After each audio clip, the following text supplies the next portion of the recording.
Welcome to Under the Covers. I am your host, Siren, and tonight I am your guide through the depths of the darkness. Pour yourself a drink, do some gardening, and curl up under the covers as we surrender into the abyss. I participated in a social experiment with 5 boys and 5 girls. All of the boys died. Please help me. I'm stuck in a room months after surviving the most traumatic experience of my life.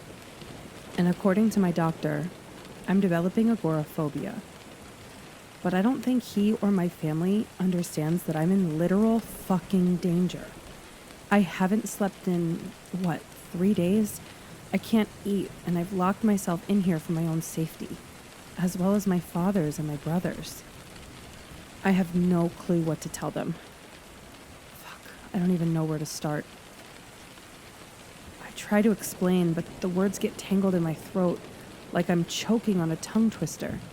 And I won't tell you why my hands are slick with blood, sticky, wet, and fucking vile. I can still feel it, like there's something lodged deep inside me. So deep, not even my dad's penknife can reach it. I've spent most of the week hunched over the bathroom sink, watching dried blood swirl down the drain like tea leaves. I've carved into my ear so many times the sting of the blade doesn't even register anymore. But you have to understand, if I don't get this thing out of me, they'll find me again. And this time, I'm not sure I'll survive. First, let me make this clear. This isn't some attention-seeking bullshit. I know what I went through seriously fucked with my head, but like I keep telling everyone, I know they're not done with us. My doctor thinks I'm crazy, and my dad is considering sending me to a psych ward. My mom is different.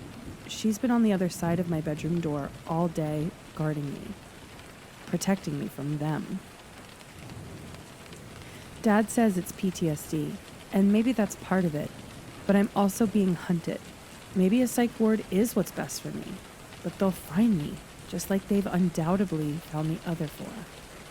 I've never felt so hopeless, so helpless, so alone. Dad is convinced just because Grammy had schizophrenia, I must have it too. Mom told him to leave. Like I said, for his own safety. This is me screaming into the void because I have nothing else and no one else to talk to.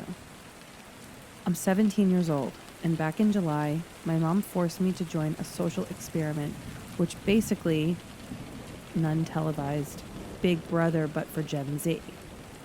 I wasn't interested. Last year's summer camp had already been a disaster. A kid caught some virus. He didn't die, but he got really sick, and they said it had something to do with the lake. Luckily, I didn't swim in it. Camp was canceled, and for months afterward, I had to go in for bi-weekly checks to make sure I wasn't infected. I thought this summer would be less of a mess. But then Mom gave me the ultimatum. Either I'd join a summer camp, or extracurricular like my brother, or she'd send me to live with Dad. For reasons I won't explain, yes, I'd rather risk contracting a disease than spending the summer with Dad. His idea of vacation is dragging my brother and me to his office. Now that Travis and I are old enough to make our own decisions, we avoid him like the plague. That divorce just made it easy. Mom never stops. She either works, runs errands, or creates new jobs so that she can stay busy. When we were younger, she was diagnosed with depression. A lot of my childhood was spent sitting on her bed, begging her to get up, or being stuck in Dad's office playing games on his laptop. Now, Mom makes up for all that lost time by being insufferable. She thought that she was helping, but in reality, I was being smothered. When I wasn't interested in participating in her summer plans, my mother already had a rebuttal. Looming over me, blonde wisps of hair falling in overshadowed eyes and wrapped up like a marshmallow, Mom resembled my personal angel of death. "Just read it," she sighed, refilling my juice. A flyer looked semi-professional, if you ignored the Comic Sans, of course. It was black and white with a simple triangle in the center. I'll admit, I was kind of intrigued. 10 teenagers, 5 boys and 5 girls, all living together in a mansion on the edge of town. It sounded like a recipe for disaster. 2 days later, we got the call. I was in. The terms raised brows. I wasn't allowed to use my real name. Instead, I had to pick from a list of traditionally feminine names, whatever that meant. Marie, Amelia, Rosa. Mom doesn't understand the meaning of no, so I found myself stuck in the passenger seat of her fancy car as she drove me to the preliminary testing center. The tests were supposed to assess our mental and physical health to make sure we were fit for the experiment. The building loomed ahead, a cold, sterile structure of mirrored glass. No welcome signs, no color, just a desolate parking lot and a checkerboard window reflecting the afternoon sun. Yep, exactly how I wanted to spend my summer, being probed inside a dystopian hellhole. Seeing the testing center was the moment my feeble reluctance, but going along with it anyway because why not, turned into full-blown panic once I caught sight of those soulless, symmetrical windows staring down at me.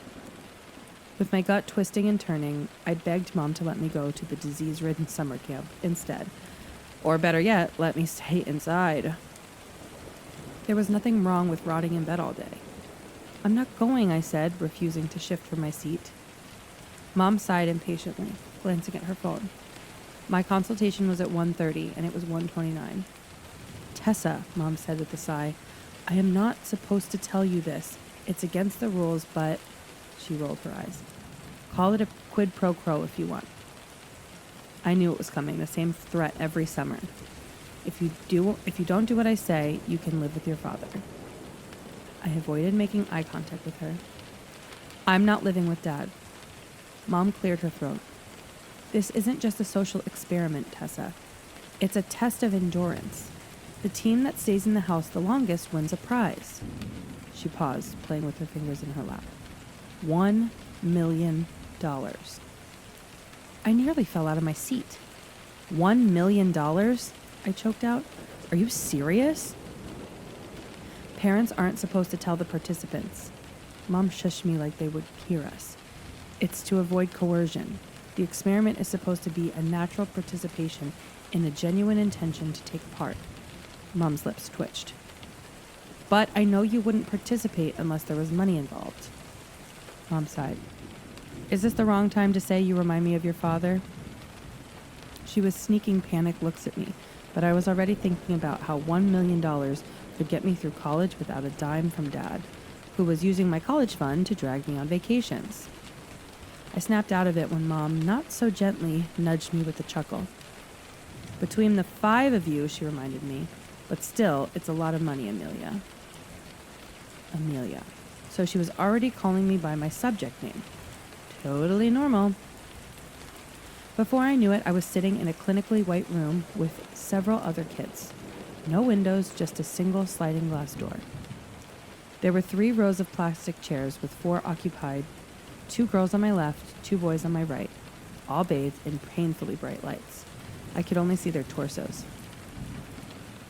A guard collected my phone, a towering woman resembling Miss Trunchbull, right down to the too tight knotted hair and military uniform. I barely made it 3 strides before she was stuffing a white box under my nose. 4 iPhones already inside. I dropped my phone in, and only for her to pull it back and thrust it in my face. Turn it off, she spat. I obeyed, my hands growing clammy. I was referred to as Amelia and told to sit in my assigned seat. I could barely see the other participants, that painful light bleeding around their faces, obstructing their identities. It took me a while to realize it was intentional. These people really did not want us to see or speak to each other. I did manage, though through a painful squinting, to make out one boy had shaggy, sandy hair, while the other, a redhead, wore Ray-Bans. The girls wore a ponytail brunette and a wispy blonde. Time passed, and the guards blocking the doorway made me uneasy. The blonde girl kept shifting in her seat, asking to use the bathroom. I just saw her as a confusing golden blur. When they told her no, she kept standing up and making her way over to the door before being escorted back. The red-headed boy was counting ceiling tiles, though through that intense light bathing him, I could see his head was tipped back.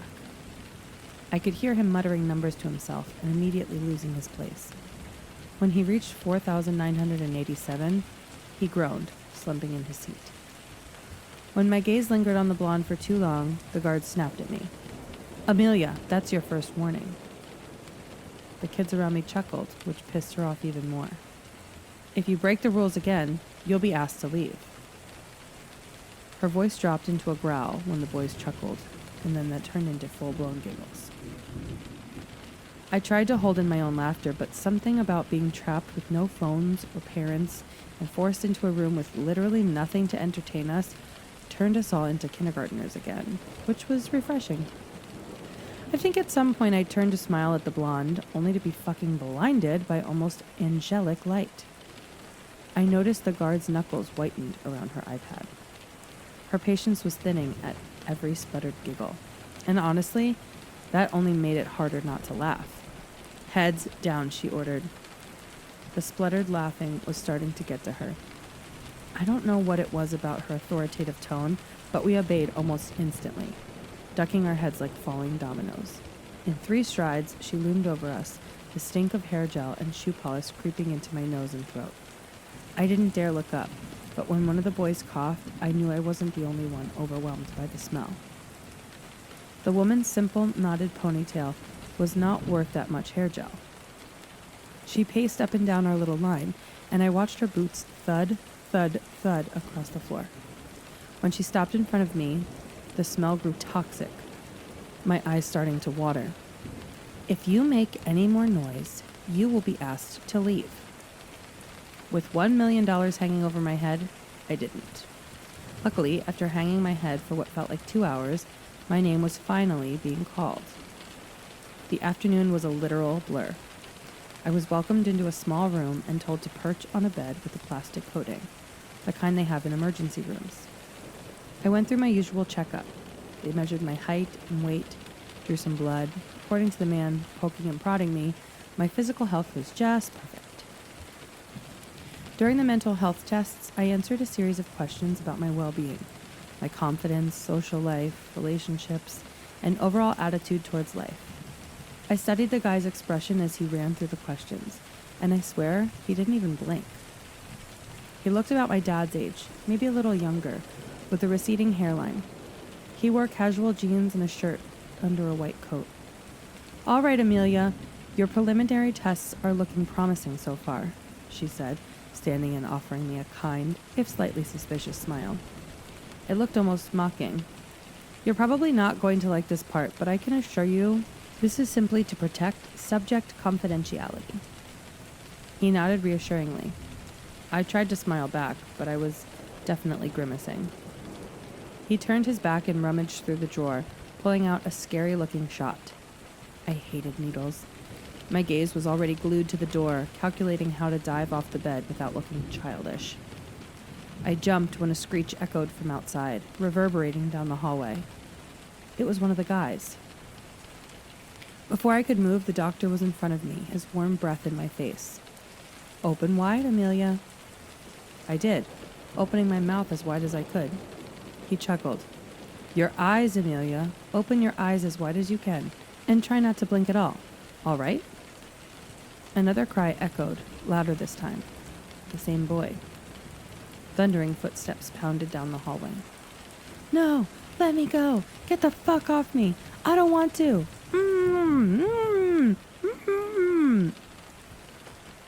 I found my voice, though it came out as a whimper.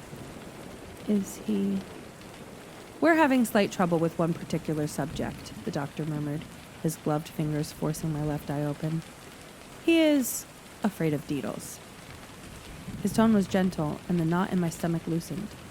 I barely felt the shot as I focused on counting the ceiling tiles. He pricked both of my eyes, and when it was over, he told me to blink 5 times and open them again. "It's not permanent," he said, though his voice sounded strange. "It wasn't just my vision, it was messing with voices too. It should wear off by the time you get home." He helped me stand. "If you're still experiencing blurred vision after 6 p.m., don't hesitate to contact us. Blurred vision. At first, I didn't understand what he was talking about until my gaze found his face, which was shrouded in an eerie white fog. I couldn't blink it away. It wasn't that I couldn't see. It was as if my ability to recognize faces had been severed, like someone had driven a pipe through my brain. After temporarily blinding me, they released me from the room. I was maybe 4 or 5 steps from the threshold when I tripped over someone.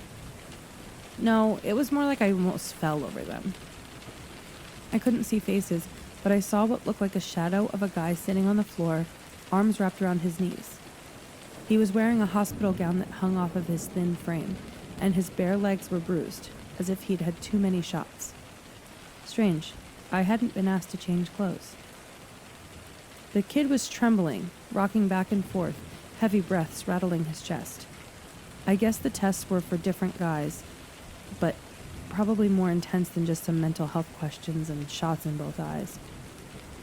Blinking rapidly, I tried to see through the fog, but he had no identity, just a confusing blur on the edges of my vision.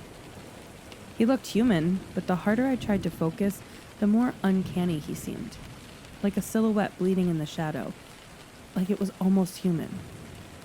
And yet, there was something wrong. From his sudden, sharp breath, I knew he saw the same thing.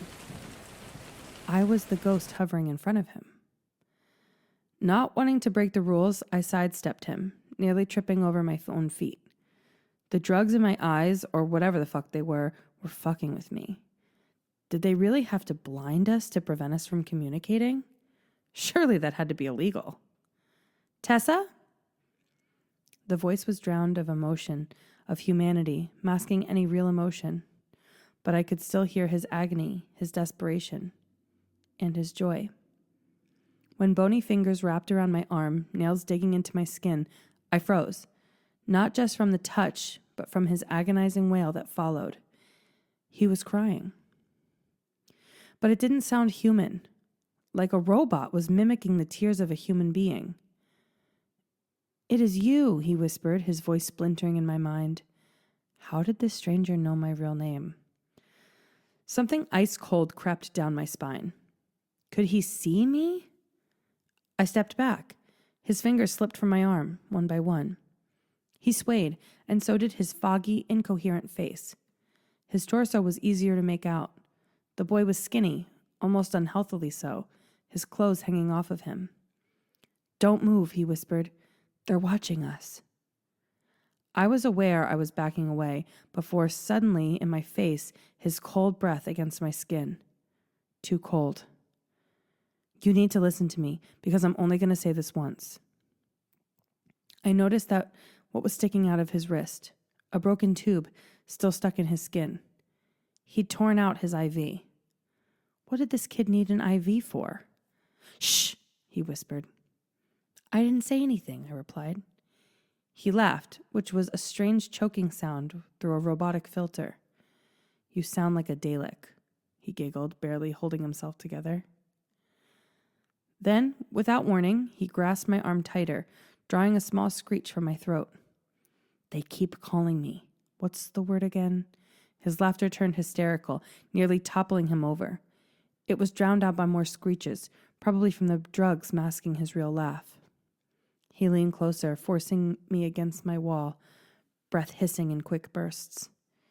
"You know," he laughed. His blurry face swayed from the left and to the right, sweat-soaked curls sticking to his forehead. "Grrr," he growled, breaking into another giggle. "That's what they keep calling me." The boy who knew my real name didn't stop to talk. Instead, he flicked my nose before catapulting into a run in the opposite direction. The doors flew open, and a group of guards charged after him. After that weird encounter, I somehow found my way back to my mother, who was also a blurry face. She hugged me and asked me how it went. I told her I didn't want to continue, but of course she was like, "Well, you haven't even given it a real try, Tessa. It might surprise you." I was too disoriented to tell her I was partially blind.